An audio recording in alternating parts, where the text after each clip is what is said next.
Olá pessoal, vamos para mais uma questão do Livro dos Espíritos.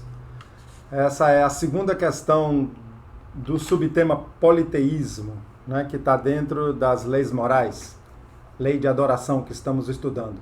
Então, politeísmo só são duas questões, já estudamos uma, a 667, e agora a 668. Depois tem um resumozinho aqui sobre o assunto. Para quem não me conhece, eu sou Renato José, sou estudante espírita e trabalhador de casas espíritas. E eu quero que vocês, por favor, se não for inscrito, se inscreva aí no canal, tá bom? Para nos ajudar, nos dar uma força. E você que está estudando o Livro dos Espíritos, está acessando aí esses vídeos, dê o like também para reforçar o canal, tá bom? Então vamos à segunda questão sobre politeísmo.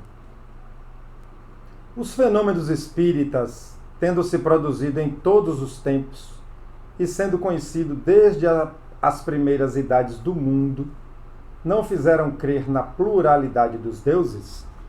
Então ele está dizendo, os fenômenos espíritas que aconteceu desde que existe a humanidade, porque é um fenômeno natural do ser humano, a mediunidade, a comunicação com os espíritos, a manifestação dos espíritos, é um fenômeno natural. Assim como o nosso coração bate, a comunicação, a ligação entre os que estão desencarnados e os encarnados sempre existiu. Então ele está perguntando, isso não fez eles acreditarem em deuses? Quando via esses fenômenos, né?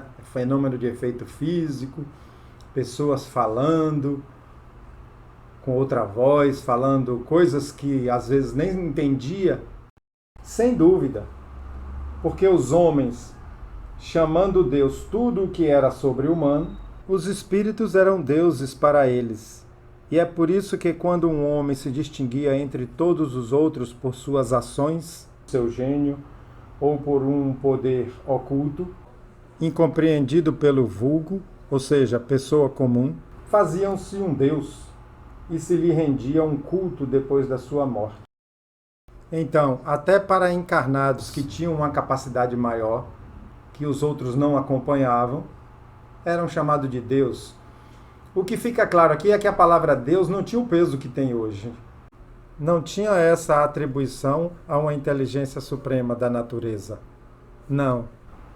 Ela tinha outro significado, outra representação. Então, se eles não compreendiam, né, e eram nós mesmos lá nessa época, muitos de nós, se não compreendia, era um Deus. Se um fenômeno não estava explicado, um trovão, um tsunami, uma tempestade, um furacão, era providência dos deuses. Então, não tinha essa conotação que tem hoje. Então, a gente não pode comparar o uso dessa palavra hoje com o uso dessa palavra no tempo antigo.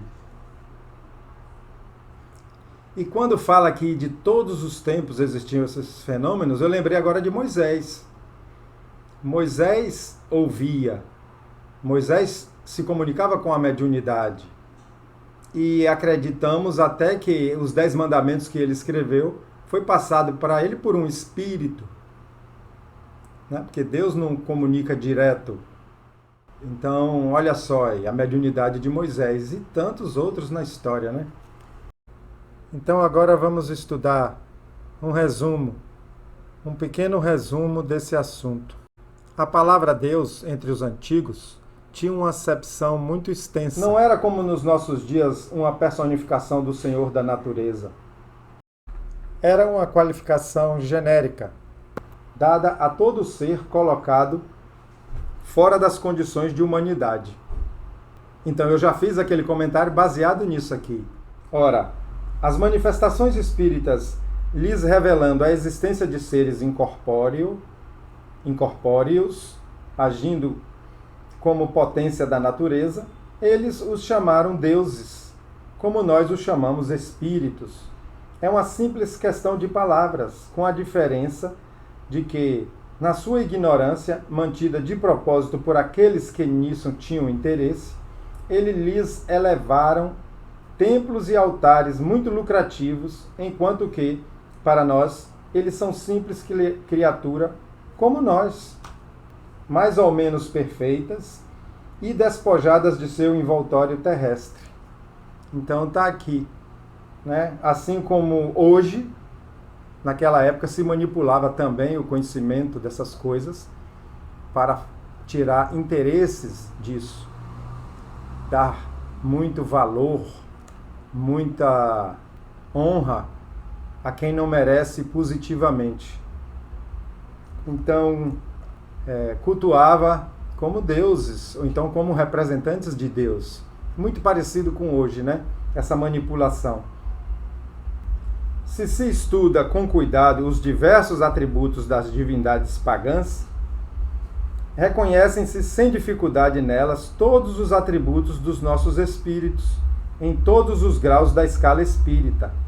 Seu estado físico nos mundos superiores, todas as propriedades do perispírito e o papel que eles desempenham nas coisas da terra.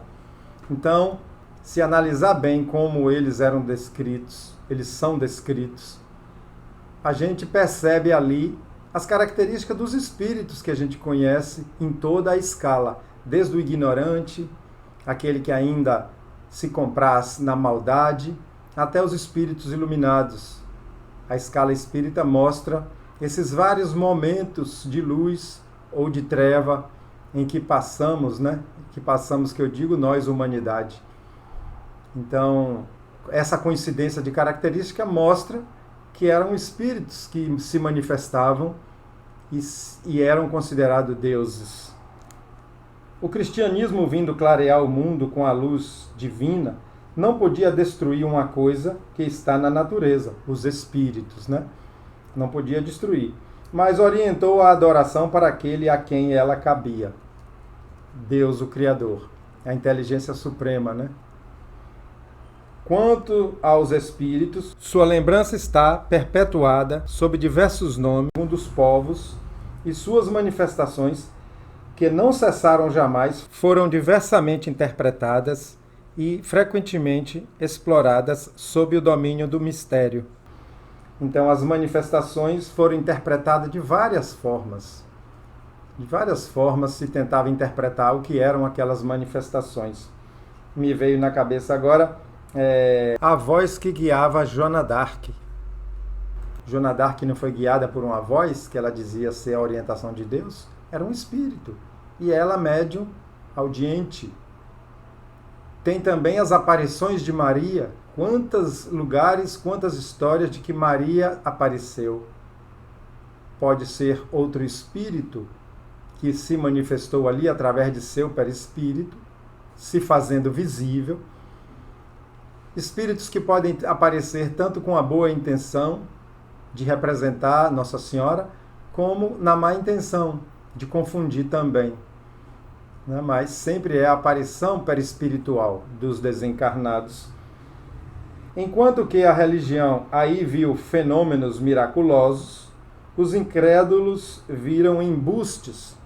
Hoje, graças aos estudos mais sérios, feitos com mais luz, o Espiritismo, liberto de ideias supersticiosas que o obscureceram através dos séculos, nos revela um dos maiores e mais sublimes princípios da natureza.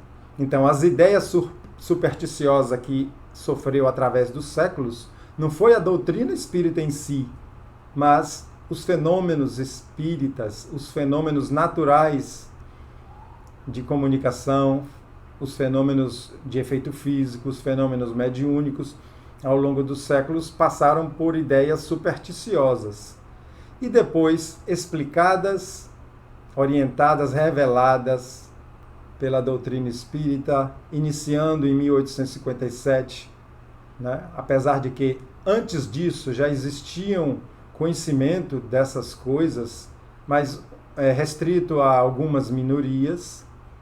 E aí agora o Espiritismo veio abrir isso para todos do mundo, a quem quiser, para todos do mundo que quisesse estudar, não é? E quando ele fala que revela um dos maiores e mais sublimes princípios da natureza, é o Espírito. É um princípio da natureza, é uma das forças da natureza, é a inteligência do universo. Então, meus amigos, foi isso para falar sobre politeísmo, essas duas questões. Encerrou esse subtópico e depois vamos para o último subtópico da lei de adoração, que são os sacrifícios. Um grande abraço para todos. Jesus abençoe nossos lares, nossas famílias. E mais uma vez, dê uma força ao canal. Clique aí no like. E se você não é inscrito, se inscreva no canal. Um abraço.